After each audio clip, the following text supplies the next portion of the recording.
آقا امام الانبیاء سرور کونین صلی اللہ علیہ وآلہ وسلم کو سیر معراج ہوئی۔ سبحان اللہ۔ بہت سے لوگ عنوان میں سوشل میڈیا پہ دیکھتا ہوں، کوئی سفر معراج لکھ رہا ہے، کوئی کس انداز میں باتیں کر رہا ہے۔ نص قطعی سے ثابت ہے کہ میرے مصطفیٰ کو سفر معراج نہیں بلکہ سیر معراج ہوئی ہے۔ اللہ کے محبوب علیہ السلام کو میرے رب نے سفر معراج نہیں سیر معراج، مصطفیٰ کو سیر کروائی گئی ہے۔ آج ہی میں چند لمحوں کے لیے اس طرح کے جو عوام الناس میں ابہام اور ڈھیروں غلطیاں ہیں اس کا قرآن سے انشاءاللہ کوشش کرتا ہوں کہ اللہ کی پاک بارگاہ میں دعا ہے اللہ مجھے حق بیان کرنے کی، آپ کو سن کے مجھے سنا کے ہم سب کو عمل کی توفیق عطا فرمائے۔ عزیزان گرامی، رب کائنات نے فرمایا سبحان اللہ، پاک ہے وہ ذات۔ اب سیر معراج کا تذکرہ میرے مالک نے کرنا چاہا تو لفظ سبحان سے شروع کیا۔ سبحان الذی، پاک ہے وہ ذات۔ اب یہاں سوچنے کی بات یہ ہے کہ اللہ نے لفظ سبحان سے سیر معراج کا تذکرہ کیوں کیا؟ سیر معراج کا سبحان سے اس لیے تذکرہ کیا، اب لفظ سبحان کے بعد واضح کر رہا ہے جو آگے بات کرنے جا رہے ہیں وہ بات بڑی اہم ہے،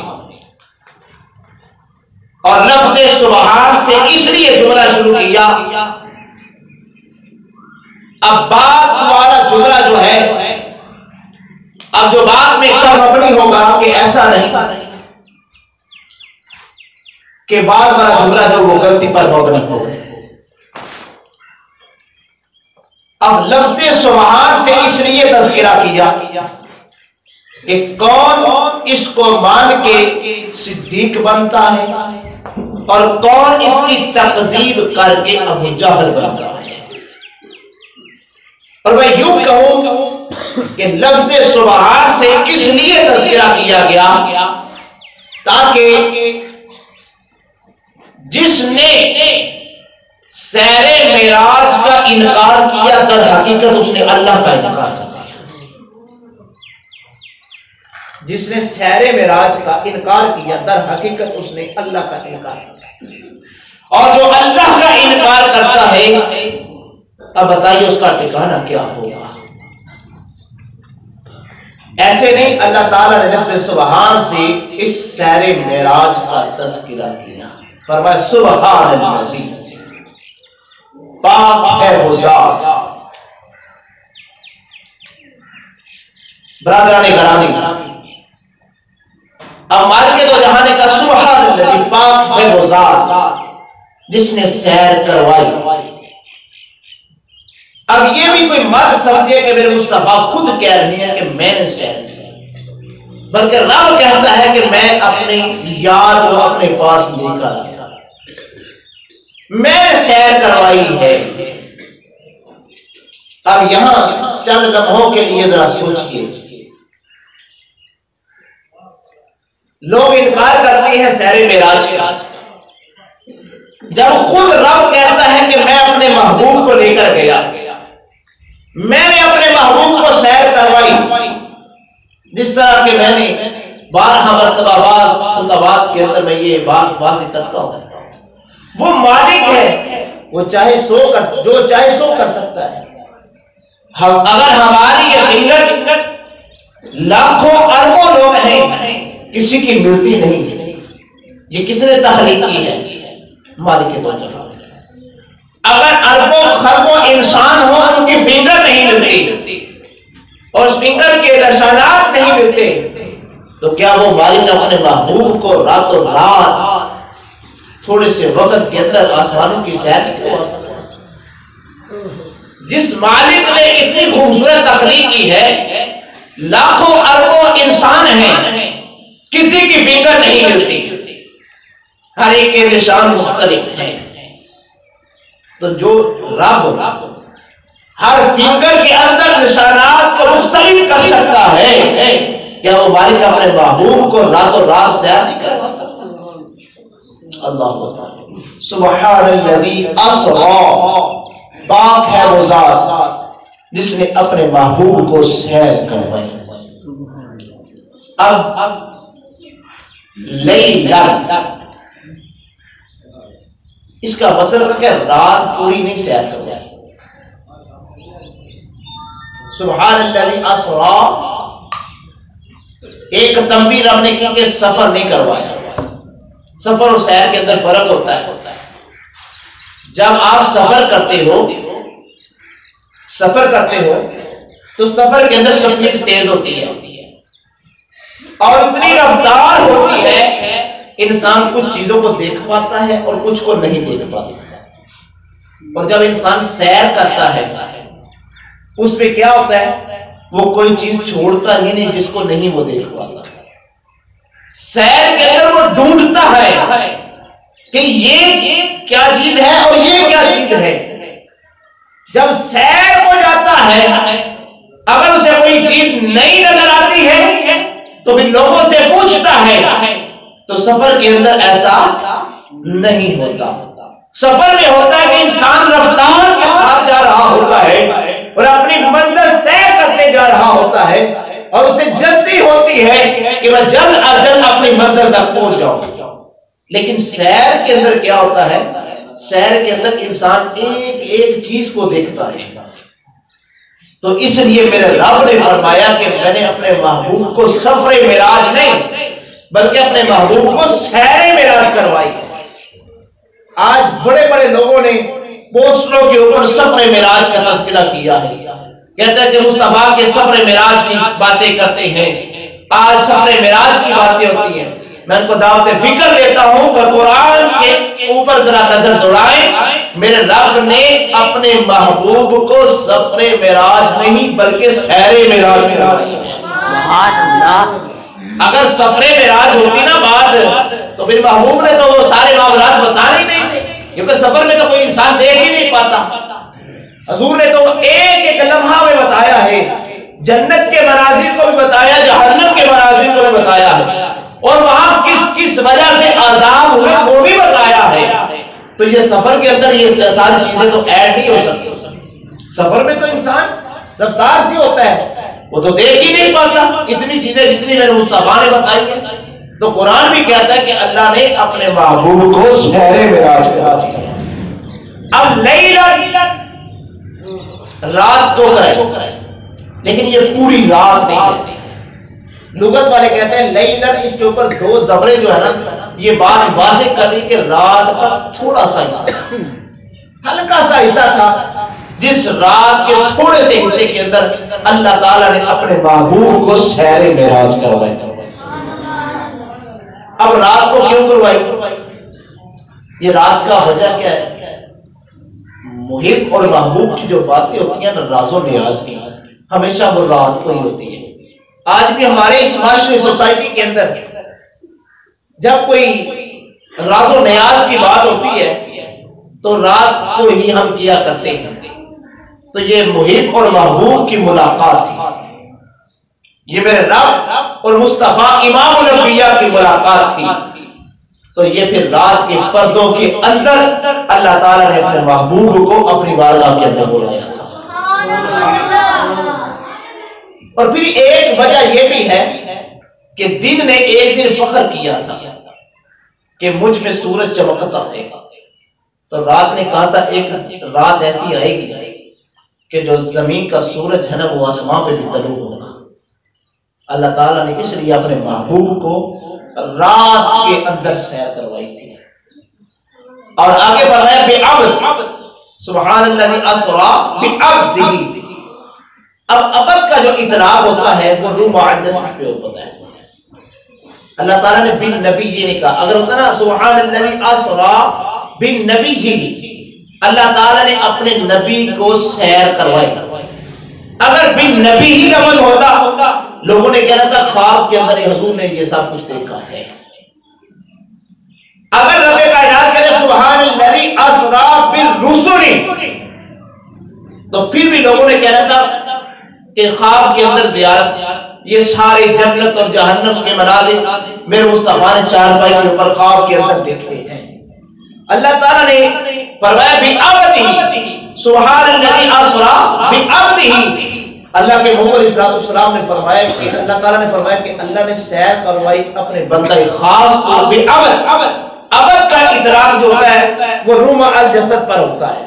اب قرآن کی ڈھیروں آیات کریمہ ہیں جو اس بات پہ اطلاع کرتی ہے کہ عبد جو ہوتا ہے وہ روح مع الجسد پہ ہوتا ہے. اب یہاں تھوڑا سا چند لمحے ایک جملہ سمجھ لیں. عبد کی بھی قسمیں ہوتی ہیں.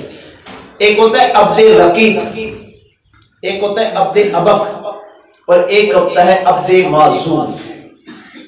عبد رقیق ایسا غلام، اسے عبد رقیق ایسے غلام جو پوری طرح اپنے مالک کے اختیار کے اندر ہوتا ہے.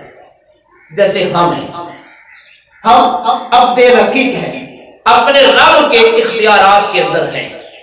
اور ایک ہوتا ہے عبد ابک، جیسے کفار و مشرکین ہیں، یعنی کہ مالک کی نافرمانی کر کے جو باغ جاتے ہیں انہیں عبد ابک کہتے ہیں.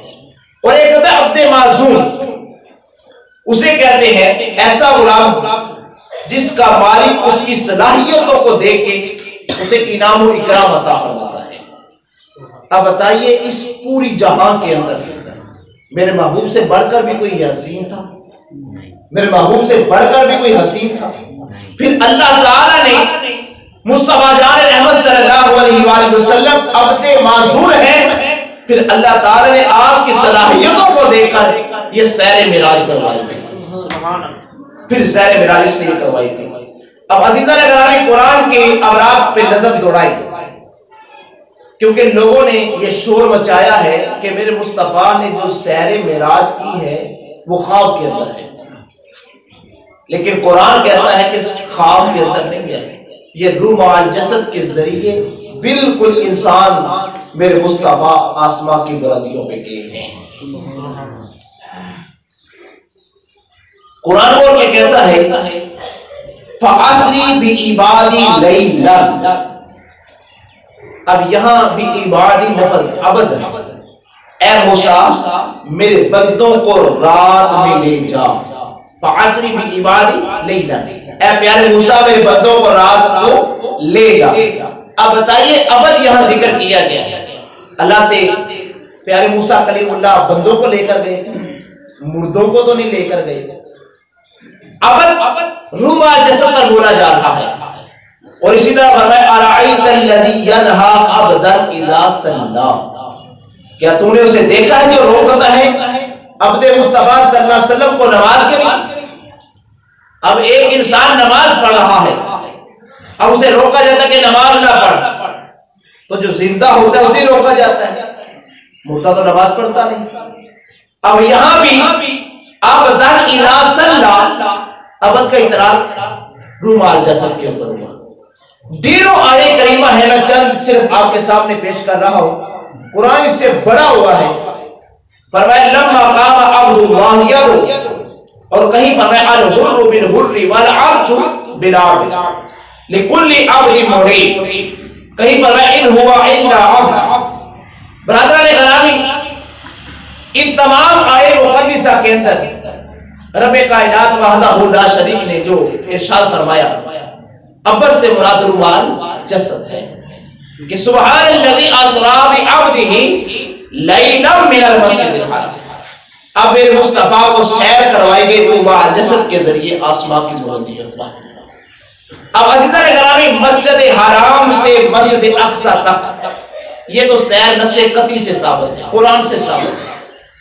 اب اس کی وجہ کیا ہے کہ مسجد حرام سے مسجد اقصی کی طرف کیوں لے کر گئے؟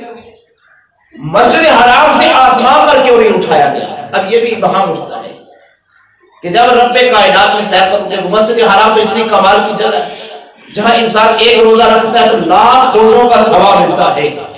ایک نماز مسجد حرام میں پڑھتا تو 1,00,000 نمازوں کا ثواب ملتا ہے. وہ اتنی برکت والی جگہ ہے، وہیں سے آسمان کی بلندیوں کی طرف کیوں نہیں لے کر جایا گیا؟ کیونکہ صبح ہونی تھی. میرے مصطفیٰ نے بتانا تھا کہ سب سیر معراج میں نے مسجد حرام سے مسجد اقصیٰ سے پھر آسمان کی بلندیوں کی طرف گیا. لوگوں نے اعتراض کرنا تھا تو کفار و مشرکین مسجد اقصیٰ کو جانتے تھے، اس کے طول و عرض کو بھی جانتے تھے، اس کے ستونوں کو بھی جانتے تھے، اس کے سارے معاملات کو جانتے تھے. اللہ تعالیٰ نے اس لیے مسجد حرام سے مسجد اقصیٰ کی طرف لے کر گئے. اور دوسری وجہ یہ ہے کہ مسجد اقصیٰ کے ایک ستون نے دعا کی تھی، اللہ ہم پورے انبیاء کرام کو یہاں دیکھنا چاہتے ہیں. ان ستونوں کی دعا کی قبولیت کی وجہ سے سارے انبیاء کرام مسجد اقصیٰ کے اندر اکٹھے ہوئے تھے. اور سب سے بڑی اہم روم کا بادشاہ تھا، تو آپ کی بارگاہ میں انہوں نے سنا تھا کہ مکے کے اندر ایک شخص ہے جس نے نبوت کا دعویٰ کیا، اور وہ کہتا ہے کہ میں سیر معراج کر کے آیا ہوں. اس نے کہا کہ بھائی اگر مکے سے کوئی شخص آئے نا تو روم کے بادشاہ نے کہا اس سے میری ملاقات کروانا. اب وہ جو درباری لوگ تھے وہ باہر نکلے تو ابو سفیان کو دیکھا، کہا کہاں سے آئے ہو؟ کہا مکے سے آئے ہو. کہا دربار میں بادشاہ بلا رہا ہے. آپ کو دربار میں پیش کیا گیا تو پوچھا کہ بھائی بتا ابو سفیان مکے میں کچھ شخص ہے جس کا نام محمد رسول اللہ، وہ کہتا میں سیر معراج کر کے آیا ہوں، اس بارے میں تیرا کیا خیال ہے؟ اب ابو سفیان نے کچھ باتیں مختلف کی تو وہاں ایک شخص بیٹھا تھا جو مسجد اقصیٰ کا خطیب تھا، اس دربار کے اندر بیٹھا تھا. دربار کے اندر وہ مسجد اقصیٰ کا خطیب بیٹھا تھا. اس نے کہا ابو سفیان آپ اپنی آواز کو بند رکھو، بات اس طرح ہے، میں اس بات کی تصدیق کرتا ہوں اے بادشاہ وقت کہ یقیناً وہ مصطفیٰ سچے ہیں اور انہوں نے سیر معراج کی. کہا تمہارے پاس دلیل کیا ہے؟ تمہارے پاس دلیل کیا ہے؟ تم کیسے کہہ سکتے ہو کہ انہوں نے سیر معراج کی؟ تم تو مسجد اقصیٰ کے خطیب ہو. انہوں نے کہا کہ میری ڈیوٹی یہ ہے ہر روز نماز عشاء کے بعد، یعنی کہ رات جب ڈر جاتی ہے میں دروازے مسجد کے بند کر کے گھر کو پلٹتا ہوں، اور جس رات میرے مصطفیٰ نے سیر معراج کی ہے میں نے دروازہ بند کرنا چاہا لیکن دروازہ بند نہیں ہوا. پھر میں نے کاریگروں کو تلاش کیا. جب کاریگر کو تلاش کیا تو وہ کاریگر آئے، انہوں نے دروازے کو دیکھا تو انہوں نے کہا کہ لینٹر جو ہے نا وہ جو معاملہ ہے وہ دف چکا ہے، اب یہ دروازہ یہاں کا یہاں ہی رہے گا، یہ نہ کھل سکتا ہے نہ بند ہو سکتا ہے. اب صبح ہوگا تو چھت کو پیچھے کیا جائے گا اور پھر یہ معاملہ ہینڈل کیا جائے گا، تو یہ ایسے اس معاملے سے ہو سکتا ہے. اب عزیزان گرامی وہ مسجد اقصیٰ کا خطیب کہنے لگا کہ میں نے کتاب کے اندر پڑھا ہے کہ ایک وقت آئے گا، رجب کا مہینہ ہوگا، 27ویں رات ہوگی، میرے مصطفیٰ جان رحمت صلی اللہ علیہ وسلم مسجد حرام سے مسجد اقصیٰ اور مسجد اقصیٰ سے آسمان کی بلندیوں کی طرف سیر کر جائیں گے. اب یہ مسجد اقصیٰ کا خطیب اس بات کی تصدیق کر رہا ہے اور روم کے بادشاہ کو بتا رہا ہے وہ مصطفیٰ جان رحمت صلی اللہ علیہ وسلم سچے اور سچے نبی ہیں. وہ جو بات کہہ رہے ہیں نا، رات کے تھوڑے سے حصے میں نے مسجد حرام سے مسجد اقصیٰ اور مسجد اقصیٰ سے آسمان کی بلندیوں کی طرف سیر کی ہے. اب اس کی ایک اور وجہ بتائی جاتی ہے کیونکہ مسجد اقصیٰ کے اطراف کے اندر بڑی نشانیاں ہیں اور ان انبیاء کرام کو ساری کی ساری نشانیاں میرے مالک کے دو جہاں نے دکھانی تھی، اس لیے مسجد اقصیٰ کی طرف سیر کر جائیں گے. سبحان الذی اسری بعبدہ لیلا من المسجد الحرام الی المسجد الاقصی. عزیزان گرامی آج کے تھوڑے سے مختصر کے وقت کے اندر جو آپ کو میں واضح کر چکا کہ دو باتیں. نمبر ایک، آج پوسٹروں پہ سفر معراج لکھا جاتا ہے تو سفر معراج نہیں ہے، یہ سیر معراج ہے. سفر اور سیر میں فرق ہوتا ہے. میرے رب نے مصطفیٰ کو سیر معراج کروائی ہے. تو یا لہٰذا سفر معراج کا ذکر نہ زبان پہ لایا کریں, زبان سے سفر معراج نہ کیا کریں. میں نے سوشل میڈیا پہ بڑی پوسٹوں پہ دیکھا سفر معراج نہیں, سیر معراج ہے. اور نمبر 2 کہ میرے مصطفیٰ خود نہیں گئے, اللہ نے بلایا. اگر خود جاتے تو پھر شاید کوئی اور بات ہوتی. یہ رب خود کہتا ہے میں نے بلایا اپنے مصطفیٰ. اور تیسری بات کہ اللہ کے محبوب علیہ الصلوۃ والسلام کو روح مع جسد کے ذریعے سیر معراج کروائی گئی ہے. تو لہذا جب یہ نص قطعی سے ثابت ہے تو آغاز میں سبحان کا تذکرہ کیا, سبحان الذی اسرا, سبحان کا اس لیے تذکرہ کیا جس نے سبحان کا انکار کیا. اس سے مراد کیا ہے؟ اللہ کی ذات ہے اور پاک ہے اللہ کی ذات. جس نے اس کا انکار کیا اس نے اللہ کا انکار کیا, اور جو اللہ کا انکار کرتا اس کا ٹھکانہ کیا ہے. تو عزیزو, اللہ کی پاک بارگاہ میں دعا ہے انشاءاللہ آج صرف قرآن سے میں نے چند لمحے آپ کو ثابت کیا کہ میرے مصطفیٰ کو سیر معراج روح مع جسد کے ذریعے ہوئی ہے. احادیث رسول سے انشاءاللہ اگلے جمعے اس بات سے آگے لے کر چلیں گے. اللہ ہم سب کو عمل کی توفیق عطا فرمائے. آخر دعوانا